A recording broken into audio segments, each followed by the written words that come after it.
Here we are going to show you how to set up the Delphi Technologies ADAS calibration equipment and calibrate a front camera on this Nissan Leaf.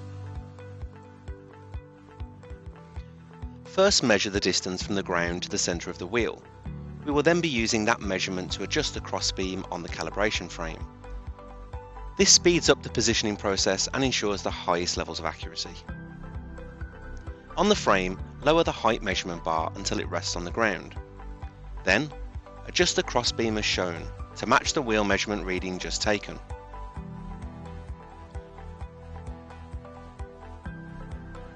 Once complete, lift the height measurement bar back up, and this stops it from being damaged when positioning the frame. Remove the wheel clamps from the frame and fit them to the front wheels. There are two types of wheel clamps. The first one shown here mounts directly to the wheel. The second type mounts to the tyre and protects the alloy from damage. Now fit the flag. At this point it doesn't matter if the scales or the mirrors are facing forwards.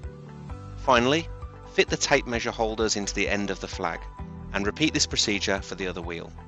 Using the correct measurements from the DS Diagnostic Tool help file, measure the distance from the front wheel centre to the calibration crossbeam. Adjust the distance to the correct measurement. On this Nissan Leaf, this is 3000 mm. Next, lower the frame from the mobility wheels to the main frame wheels. This allows us to make more precise adjustments to the frame's position. Move the flags from the front wheels to the rear wheels and ensure the mirrors are facing the front of the vehicle. Switch on the two lasers at the ends of the crossbeam, ensuring to wear safety glasses which can protect from laser exposure.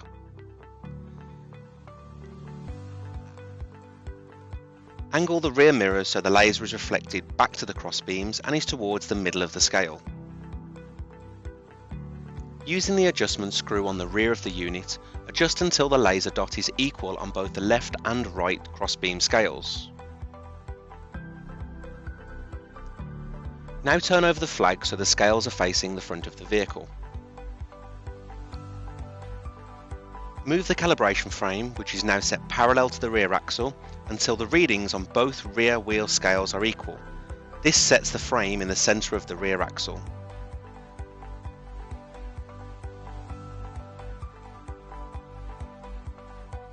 Now it's time to set the target holder height. Refer to the correct measurement in the DS Diagnostics help file. For this vehicle, it must be set at 130 cm. The help file will also inform you of the correct targets to select. All targets can be identified by their designation in red at the bottom of the board. The targets are double-sided to maximise coverage and minimise space requirements in a workshop. Place the targets onto the calibration frame. If the target background is black, then use the black mounting bolts provided. If, like this example, the target background is white, use the white mounting bolt shown. During calibration, some manufacturers require you to move the spacing on the targets.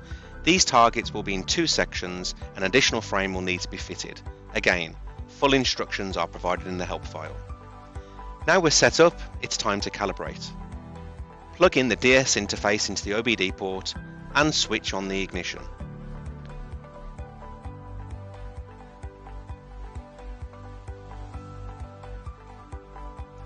Begin by measuring the distance from the floor to the wheel arch. We will need this measurement again shortly.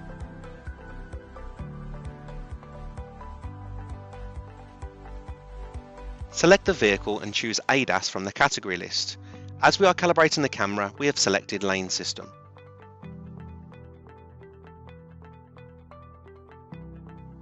Upon communication, click the adjustments icon and select Calibrating Camera ACS Cars. Here you will find all of the vehicle-specific measurements and requirements.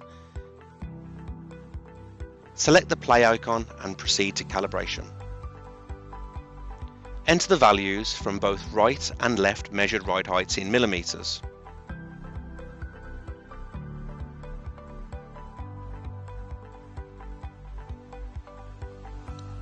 The camera is then going to be calibrated.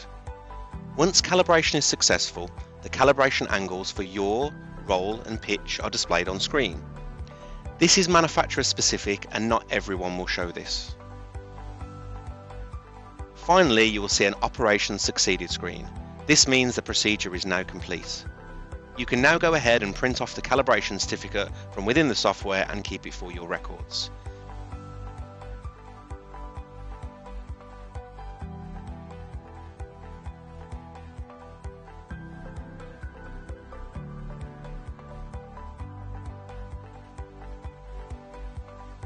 Thanks for watching, and be sure to check out our other videos.